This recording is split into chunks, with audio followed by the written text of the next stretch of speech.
মানুষ এমনই শিক্ষায় শিক্ষিত হচ্ছে, সুবহানাল্লাহ, বলছে আমি বাহ্যিকভাবে পুরুষ হলেও মন থেকে মেয়ে। বাহ্যিকভাবে নাকি পুরুষ, মানসিকভাবে নাকি মেয়ে। তারপরে সার্জারি করে পুরুষাঙ্গ কেটে ফেলে সে নারী হয়ে গেল। সুবহানাল্লাহ। তাহলে যদি বাহ্যিকভাবে পুরুষ হয়, মানসিকভাবে মেয়ে, তাহলে চিকিৎসাটা কি শরীরের দরকার ছিল না মানসিকতা? আমার কথা বুঝতে পারেন?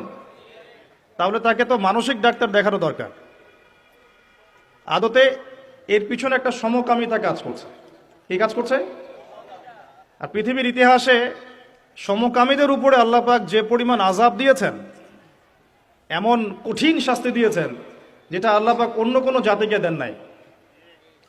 কওমে লূতকে আল্লাহ রাব্বুল আলামিন দুজন ফেরেশতার পাখা দিয়ে এই পুরো কওমটাকে উঠিয়ে আসমানে তুলে রজম অর্থাৎ পাথর নিক্ষেপ করে থেতলা করে উল্টা দিকে আবার মাটিতে নামিয়ে দিয়েছিলেন। এই কওমটার নাম ছিল কওমে লূত।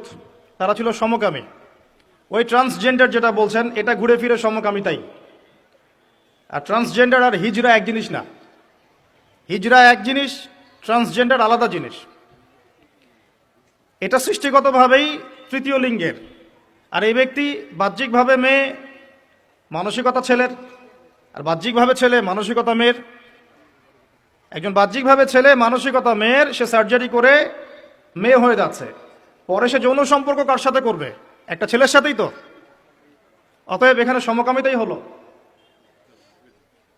তো আল্লাহ রাব্বুল আলামিন এই কওমে লূতকে এমন শাস্তি দিয়েছেন যেটা পৃথিবীর ইতিহাসে নিদর্শন হয়ে আছে। আল্লাহ পাক সূরা আনকাবুতের মধ্যে বলেছেন, অনেক সূরা হুদের মধ্যে বলেছেন, আরো অন্যান্য অনেক সূরাতেই বলেছেন যে এমন একটা পাপ তোমরা করছো যেটা মা সাবাকাকুম বিহা আহাদা মিনাল আলামিন, এই পুরো মহাবিশ্বে এরকম পাপ আর কোনো জাতি করে নাই। তোমরা মেয়েদেরকে বাদ দিয়ে ছেলেদের সাথে যৌন সম্পর্ক স্থাপন করা শুরু করেছো। এটা দিন দিন স্বাভাবিক হয়ে যাচ্ছে আস্তে আস্তে। কেন বা হবে না? কারণ আপনি 25 বছরের এই শিক্ষা জীবনের মধ্যে এখন যৌন সুরসুরি পাচ্ছেন।